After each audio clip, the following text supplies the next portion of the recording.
Good morning, everybody, and welcome to the Autodromo Nazionale Monza here in Italy for the final rounds of the 2019 International GT Open Championship.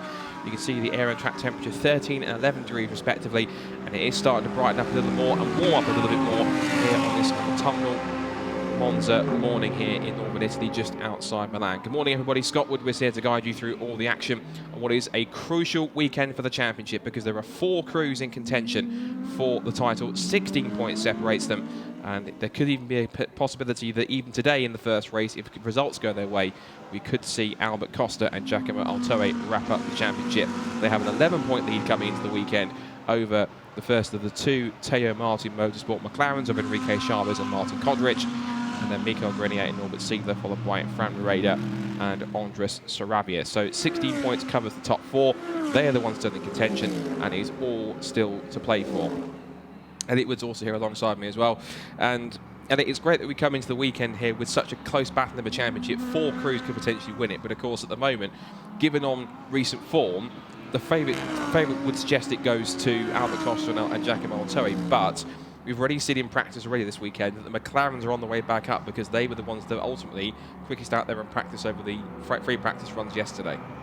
Yep, and because we've got more than one car from each team at the front in this, there's going to be a lot of strategy involved and a lot of, I wouldn't say confusion, but there's going to be elements that are going to be very hard to predict, because drivers are going to have a different interpretation of what they should do to what the team wants them to do.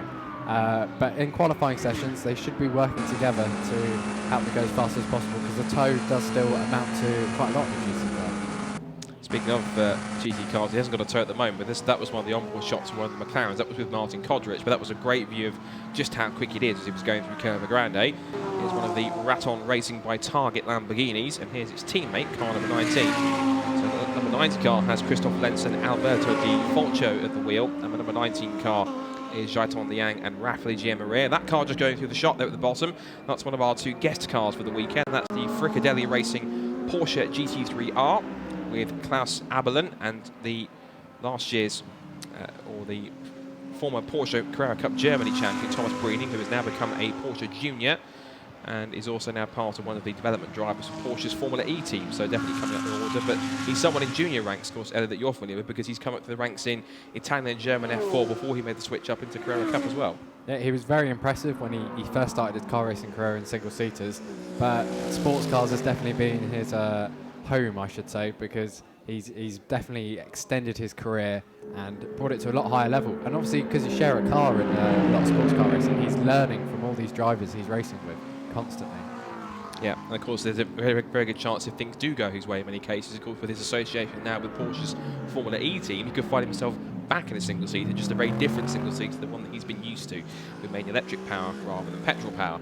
Here's a car to watch out for the weekend. This is the SPS Automotive Mercedes of Fabrizio Crestani and his home race, and he's sharing, of course, with his regular teammate Miguel Ramos. That car was 4th fastest in practice yesterday, because the top 3 times was completely locked out by the McLarens of Teo Martin Motorsport, the fastest of which was the Marcelo Han and Alain Coder McLaren at number 16, which got into a rather interesting incident, shall we say, on the last lap of the first race, when it sort of inadvertently got in the way of its teammate, that being the other car of Fran Reda and Andres Sarabia, and as a result, on the road at least, the Antonelli Motorsport Mercedes number 6 of Loris Spinelli and Riccardo Agostini squeezed its way through and was able to pick up the win on the road, but then was given the win was handed back to the McLaren as a result of that, after the stewards deemed that the move as he went over the curbs was not within the sporting regulations. So while it was an ambitious attempt, unfortunately didn't stand, did it? Yeah, and that intra-team battle is only going to continue into Monza this weekend. We saw an onboard there of Giacomo Altoe Albert Costa car. I think he was checking his, you could say, air conditioning. I believe it's just kind of a tunnel of air that takes air from outside the car into the car. But it shows how kind of stuffy these cars get inside when you're going at speed. And even though there's straights, is there much time to kind of rest around Monza? I'd say in terms, yeah, you do get an option in many cases from what I've seen, that when you get these cars out there, they do have a chance where on the longer straights you get a chance, because racing drivers' brains tend to work a little bit sort of quicker in many cases. So when they're going at speed, to an ordinary person off the street, what may feel like 200 miles an hour to them may feel like half the speed to them as a racing driver, because they're so used to it, because their brains have adapted to it, because they're used to going at these speeds up quite often. So in many cases for them, time almost slows down a bit, so they can make little adjustments in many cases, which to the ordinary person might look at that and think, well, how can they do that when they're running so quickly? But for them, it becomes second nature, because they do it all the time, and their mindset and how they sort of judge everything around them, and their awareness will become sort of adapted to the speed in many cases. This is the leading of the McLarens in the championship. This is the Martin Condrich and Enrique Chavez McLaren. And in terms of the fastest laps out, the first few flying laps, it is the fastest man out there so far. Championship leaders Albert Costa and Giacomo Terry have gone to second fastest. Andres Sarabia in the second. Teo Martin McLaren is now third, and Fabrizio Crestani fourth. And then Darren Turner and Ollie Wilkinson, Optimum Motorsport Aston Martin, only fifth quickest as we go back on board with car 59. This is the current fastest car, Martin Condrich. It gives you a really good onboard view here of just how they have to hustle these cars around the Monza circuit. It may be a fast circuit, but doesn't make it an easy one either. Yeah, and it looks like they're using a massive amount of curb. Obviously, these cars are a bit more forgiving over curbs than single-seaters, but it shows how much they're pushing the limits. But it's nice to see he had a rear-view camera there on his dash, which must be very useful in these longer races that International GT does. It's very true. I have seen GT cars, and also even top-line LMPs have had a similar camera system where they have a bit of an ID system where, for example, if you have a rear-facing camera, for example, when you have like a reverse parking system in any case, so there's little sort of boxes or sensors might come up that shows you on the screen where things are. It has a similar thing that they've had in some GT cars, where it will show you a box saying there's a faster or slower car either approaching or coming up behind you, so people can, drivers and then know exactly what's coming behind them. And there might be sort of like a red box that might flash up around something that's coming up behind them to tell them where things are. So there is a bit of an option there for them to see where the faster cars are around them, which is always a nice little addition to things over the course of the few years in GT racing developments. Fastest time now has gone to Albert Costa, 1 minute 45.777. Compare that to the fastest times yesterday. They were only, I say only, in the 146s, so going much faster than they were yesterday. But of course, practice is practice. Qualifying is really where it counts. Here's the onboard for Albert Costa then, the Spaniard, looking to try and give Giacomo Terry a victory at his home race. And again, just hugging the inside line of Curva Grande, and then watching him stand on the angle when he gets to the bridge here. Down the brakes, you can see just how incredibly bumpy it is getting into the Roger chicane.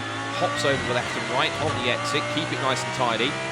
Keep clear of the gravel trap on the left-hand side.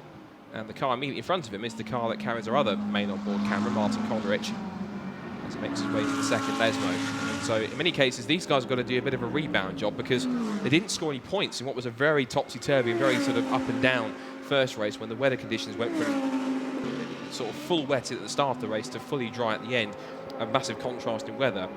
And they actually ended up getting lost in the shuffle and dropping down outside the top 10. They didn't score points.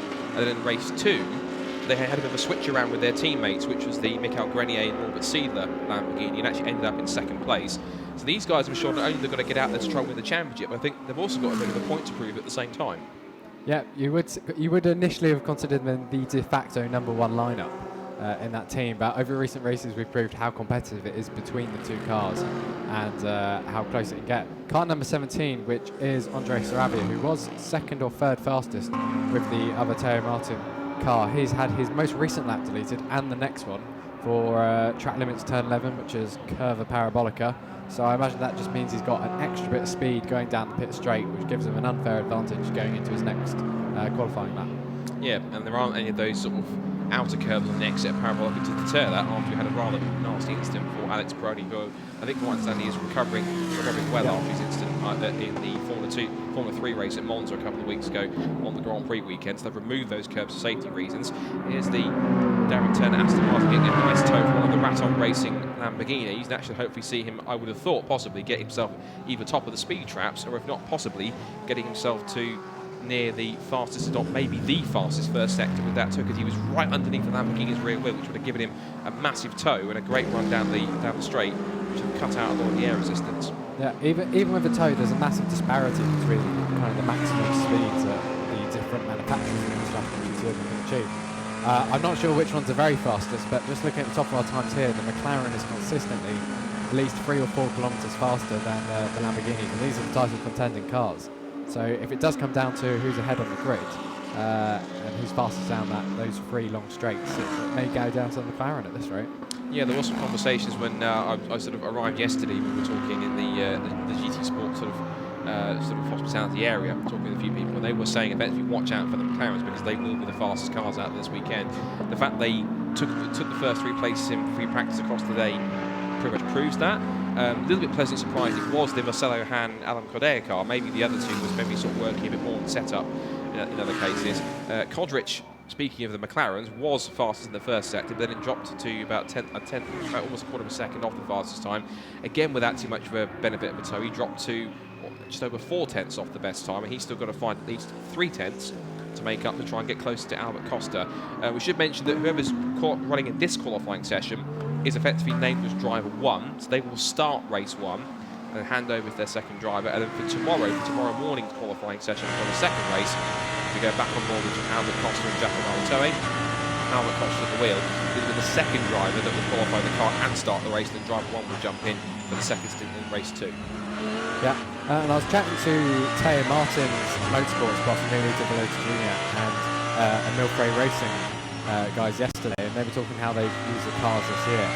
And they're still learning with the McLaren at Teo Martin because it is a very new car, whereas there's a lot more data from other teams historically and Lamborghini squad, of course, to kind of benefit from with the Lamborghini crews. So you could say the McLaren isn't even at full pace yet in qualifying, even though it's at the front.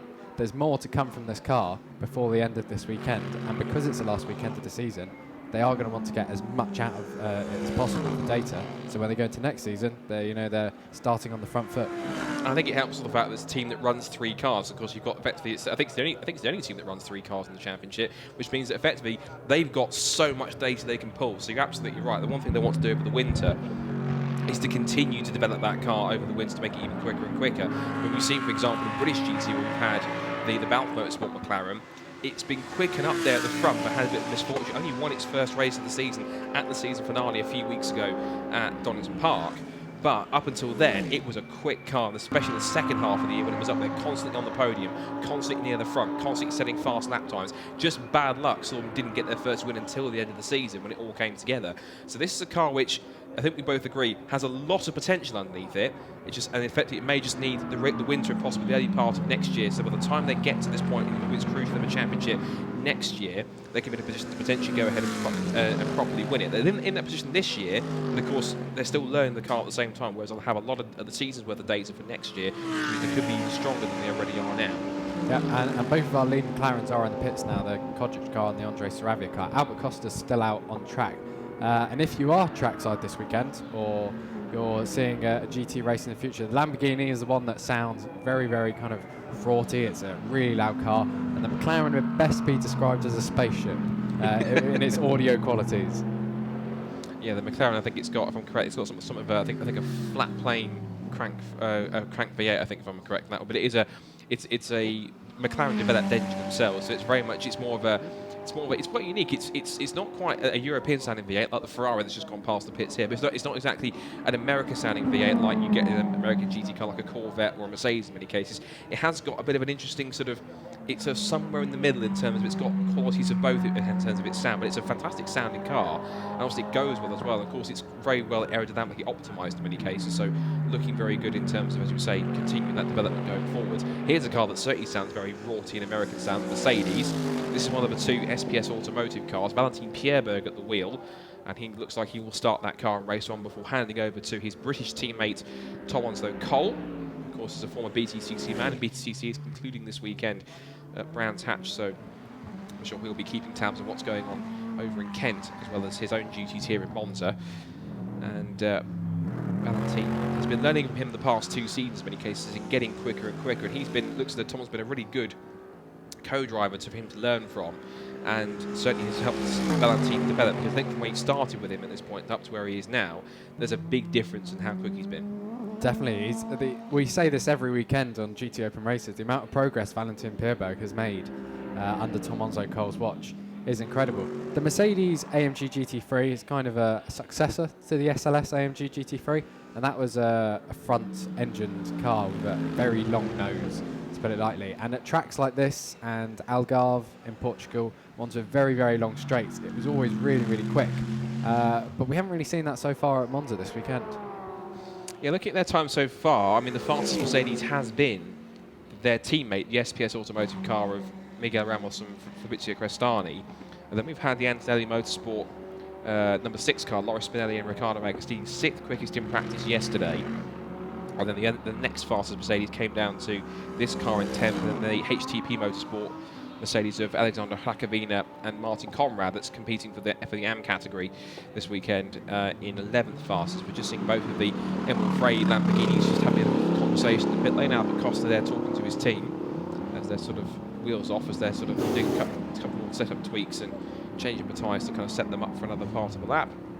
And Pierberg's just been shuffled down the Priam order by the number 21 Matt Griffin, as we get a replay of one of the Emil Frey Racing Lamborghinis hopping over the curbs. It's quite a heavy car, but it does look nimble around the circuit, which is great to see with kind of the modern technology GT cars have. Yeah, because the Lamborghini and I believe also the Audis will share, if not an exact, not a very similar base, also of course being part of the same group, the Volkswagen Audi group. So of course they both share the same sort of platform, but of course Lamborghini and Audi will develop those cars individually. But effectively they also have a very much similar, if not identical, sort of V10 in many cases as well. This is an interesting car we need to watch out for if possible. This is good to see Porsche back in the championship.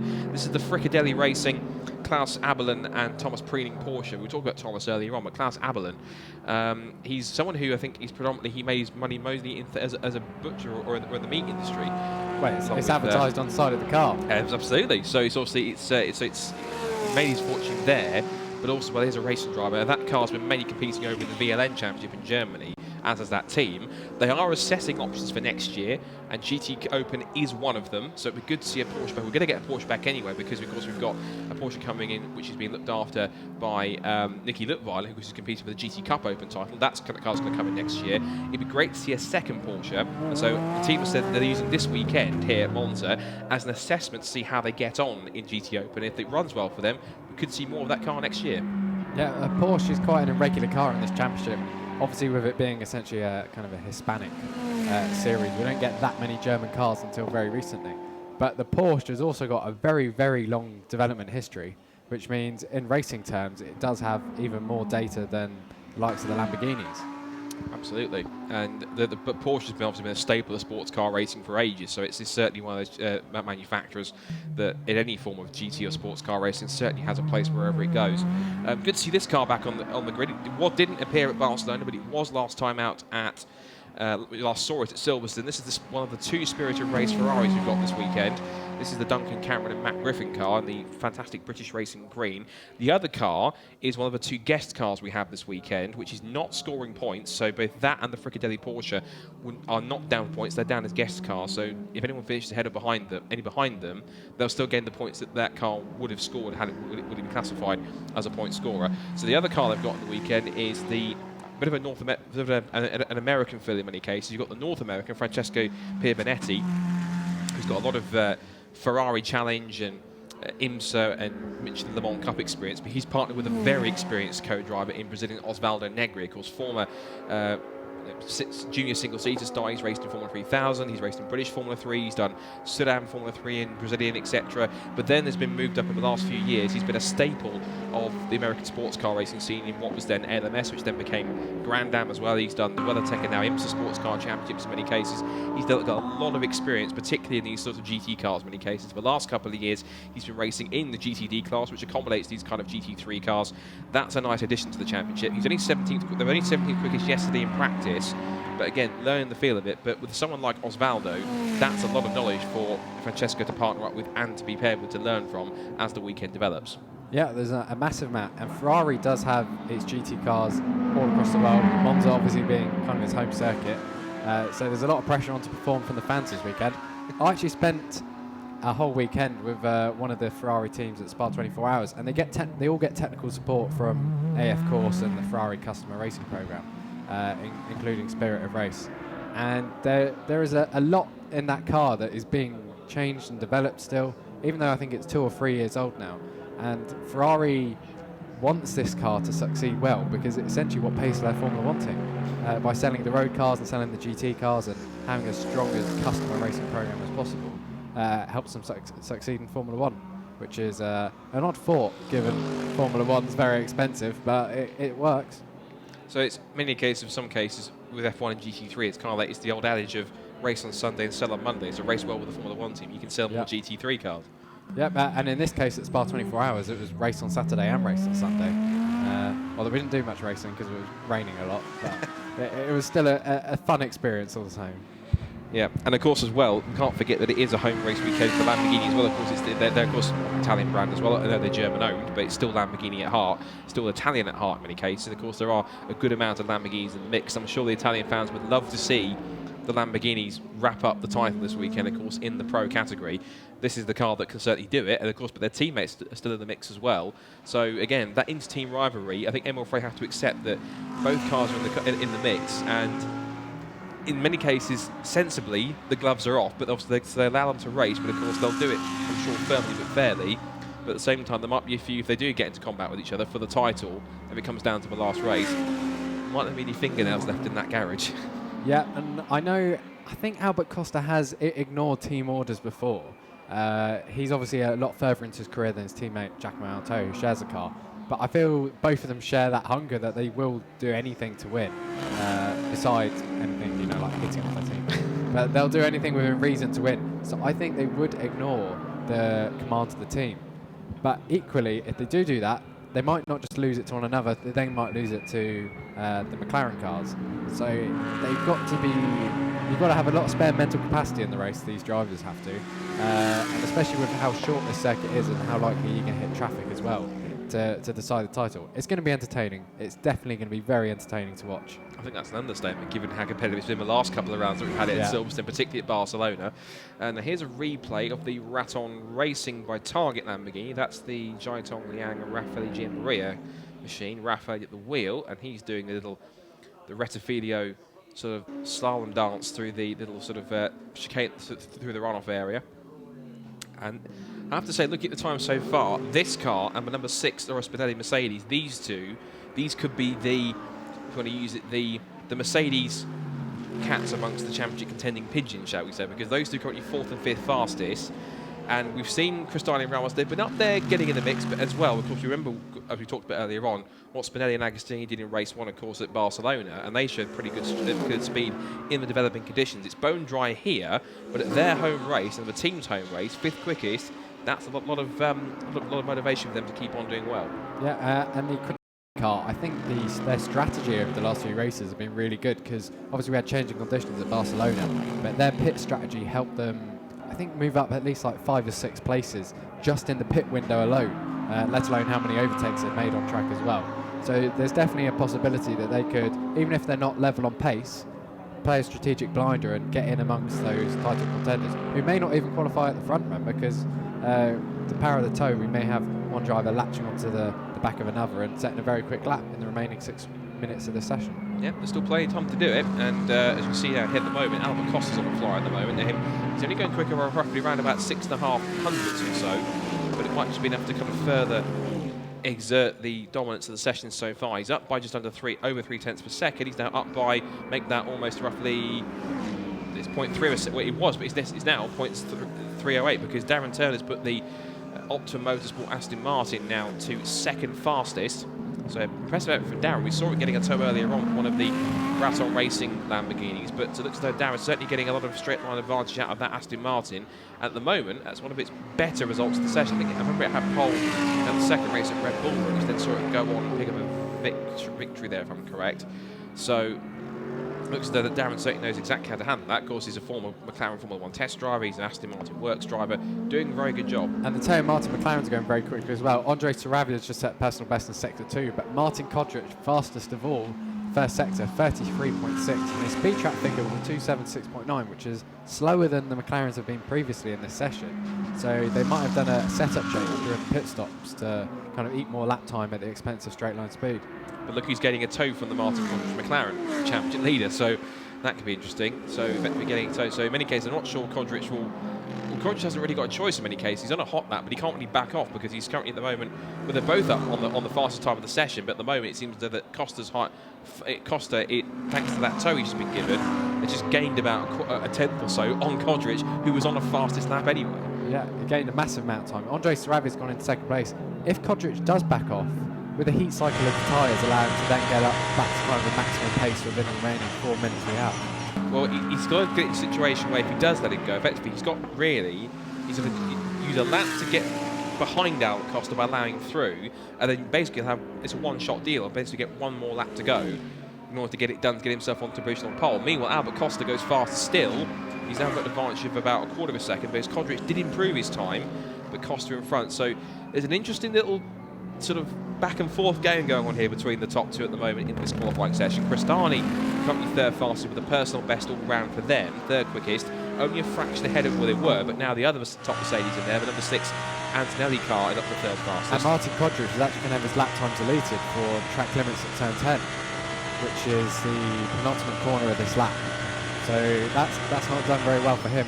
Not sure what his second fastest lap is. That will no doubt drop him down several places, given how much the pace has just improved in the last minute. So it's intriguing. I think he bettered it by roughly a couple of tenths or so. So he might be lucky to possibly stay second. If not, it will give Laura Spinelli second quickest time. So Mercedes is certainly in a good way for the championship fight, making them a bit of a nuisance to the championship contenders by being in amongst them in the mix as well. The 4 championship contenders for the record in terms of where they are. Albert Costa currently fastest. Martin Kodric at the moment still second fastest because they haven't fully deleted the time from the screen yet for Kodric from that last lap. The Andre Sarabia McLaren number 17 fifth fastest. Norbert Siener 6th fastest. They're the bottom of the 4 title contenders back in what's now 5th position, and now that time's been deleted, Kodric has gone from second and tumbled all the way down to 7th. But on this lap, in many cases, he should be much quicker. Although Albert Costa, again with the benefit of a tow, he's going quicker still, but only by a few hundreds. Yeah, and if Costa keeps the car stable in the wake of McLaren in the corners, he should be able to improve on his lap, I think, this time round, and bring it down to maybe a 1 minute 45.1. Let's see, across the line he goes, and 1:45. Oh, he lost time in the final sector, so rather than being almost about half a tenth up, he ended up a tenth down. So Kodric did improve though, and he's re-put himself back into second place. The lap that actually wasn't too far off what he set a lap ago. Yeah, I think potentially Kodric also was a little more conservative through those last 2 corners, so he didn't get another that time deleted, but that has brought Costa right onto his tail. And he's feinting a move, and he's made the move now, going through the first sector of the lap. So it's now Kodric's turn to get the slipstream. There's only 2 minutes left of this session, so realistically there's only 1 lap. Yeah, I'm not sure how much he may have backed off on the exit there of the... I suspect he must have backed off on the exit of the Retifidia. That's not good. That's Andre Sarabia that's coming to a halt. He's getting going again, but I'm reticent to kind of predict that is that a problem, or was he coming to almost a stop on purpose? I don't want to say he was exactly, but this is a replay of what we saw here. Albert Costa darting out very quickly from behind the Martin Kodric McLaren. As for Andre Sarabia, this is the onboard view, in fact. Let's see how it looked from Albert Costa's view. He was tucked up right underneath the rear wing as they were getting past the Martin Conrad and Hakavina Mercedes. Then he backed off and actually realised what he was doing. And Albert Costa, I think in many cases, probably rightfully so once he realised, not too satisfied at that. But there were blue flags waved at both marshal posts there, so I don't think Kodric could be told off per se for that move. And looking at Laura Spinelli, I don't think he was going for a tow either there, given how much of a gap there was between the cars in front and the cars behind. So he just kind of wasted an opportunity at that. Having said that, it does look quite competitive in the second sector at the moment. But I imagine his last sector time will be very, very long. I'd imagine so, particularly when he's trying to wind himself up for one more effort. So Costa leads the way at the moment then, but he's pitted in. So effectively, I think what he's realised is, right, if you're going to possibly spoil my lap there, I'm going to pit in and not give you the benefit of a tow for the next lap. So Kodric will have to go on unless he can find another partner in this last lap of the session. Possibly, he'll have to do it pretty much in non-clean, or in effectively dirty air in many cases to prevent that from happening. This is the number 16 Teo Martin McLaren making its way in. Nice bit of curb hopping through the Retifidia chicane. This car was fastest in free practice yesterday, and at the moment it currently sits in 14th place at the moment. Now here's the Andre Sarabia McLaren. Now that's interesting because, of course, we saw that car effectively come to a stop. It came rather than sort of have a problem. that's either something he had to switch the car off and switch it back on again, or that was him coming to a stop in order to find some more time on track. I don't want to say exactly what it was one or the other, but you have to say that if it does turn out to be the other one, that's quite a dangerous thing to do, to stop completely on the track just to find yourself some more track on more space on track on whilst you're doing the session. Yeah, and given the first 2 sector times on this lap aren't personal bests either, it does seem to have been a kind of a wasted opportunity there. One driver who is going quicker is Darren Turner, fastest first sector, but I don't think that's going to be enough to improve his position because that sector time is slower than those ahead. Set another personal best in the second sector, 35.882 seconds, but that is still significantly down on the best we've seen here today. This car's also running well on this lap so far. Loris Spinelli then is currently only about roughly about a couple of tenths or so. Now Darren Turner has just been told, good spot, I think, we've just had his time deleted. The 146.253 that he set has been deleted. Or there's been track limits to Turner there, but next lap will also be deleted as well.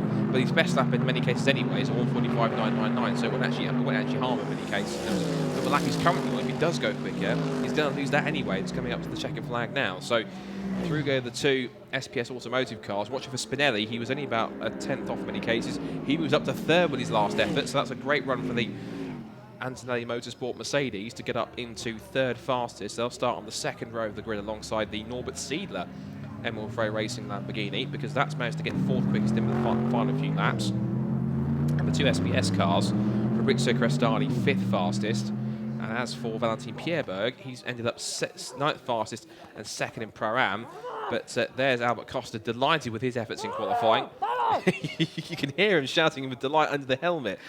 He's fired up for that one because he knows exactly what it means. It puts him literally in the prime position to go ahead and wrap this title up. And from what I've calculated in many cases, he needs to outscore everyone else below him by at least 4 points, because even if he ties up the championship by the end of the year and they finish level on points with somebody, he'll still win it because that squad's had about 4 or 5 wins in the season anyway, so he'll win it on countback. So if he could wrap it up today if he outscores everyone else by at least 4 points, because that means regardless of what happens, no one can possibly catch him. So there's confirmation of the provisional result for qualifying for race 1 of International GT Open. It's Albert Costa who puts the Lamborghini on pole position to try and maintain his championship lead. Martin Kodrich will start alongside him on the front row. A great effort at home for Loris Spinelli to put the Antonelli Motorsport Mercedes into 3rd fastest. Norbert Siedler in the 2nd Emil Frey Lamborghini 4th. Then Fabrizio Crestani 5th fastest. Andres Sarabia 6th. Darren Turner with a good effort for the Optima Aston Martin 7th. Matt Griffin puts the highest Ferrari into 8th fastest, and also Pro-Am pole. Valentin Pierberg 9th in the 2nd SPS Mercedes, and Rafa Di Giammaria in the Raton Racing Lamborghini rounds out the top 10. 11th fastest, Giuseppe Cipriani in his solo. That's a good effort too from Antonelli Motorsport, so they really are running well this weekend. 11th fastest for Giuseppe. The Antonio Coimbra, we haven't mentioned too much about him, but he's one of a new driver this weekend. 12th fastest for him. Federico Leo is 13th quickest. Marcelo Han, who was quickest in practice yesterday, is 14th. Alexander Hracovina and the rest. So let's head down to the paddock with Alfredo and Albert Costa. Albert Costa, decisive weekend, of course. Things start to get serious ahead of race 1, and you are in the best possible position, pole position. Yeah, you're right. Unlucky with the handicap we have for the first race, 25 seconds. But this is the job we have to do. We are fighting for the championship, so how we start the weekend was really bad, I have to say. On Thursday we were nowhere. We were really struggling, and the team did an amazing job until very late in the night, during every night. And every day we did a step, and I was feeling really confident. And then yesterday in the last practice, I was feeling really, really good with the car. And today was amazing, I have to say. It's the best car I ever drove in my life, and just in a very important weekend for me. So I'm very thankful to all my team, because this pole position is for them, because they work very, very hard, believe me. And now we just need to manage the handicap for race 1 and bring it home. It's difficult, but we will try. It's going to be tough, huh? Yeah. McLaren are very fast. We're strong as well. So will be a nice weekend. I hope everything is very clean, because I like to fight clean. So yeah, we're going to enjoy the weekend and full gas. Let's see what happens. Yeah. For the time being, congratulations. Thank you. Well done. So, a very delighted Albert Costa, as you could certainly see and hear from that session. So, after a very entertaining qualifying session, the championship leaders will start on the front row of the grid. And just to wrap up earlier, this could be a very interesting first race, particularly with that 25-second handicap in the pits. So this race could decide the title if things go Albert Costa and Giacomo Altoi's way, but the McLarens are snapping at their heels, as are the Mercedes. This should be tense. Yeah, all I'm saying is watch the race. Good stuff. Well, you can do that so later on this afternoon. We're going to go off and assess what's going on in the paddock and come back to you later on this afternoon. So from all of us here at Monza, from myself, Scott Woodward, and Elliot Wood, thanks for being with us, and catch us back in Italy for race 1 of the title-deciding weekend in International GT Open here this weekend. But from all of us here for the moment, bye for now.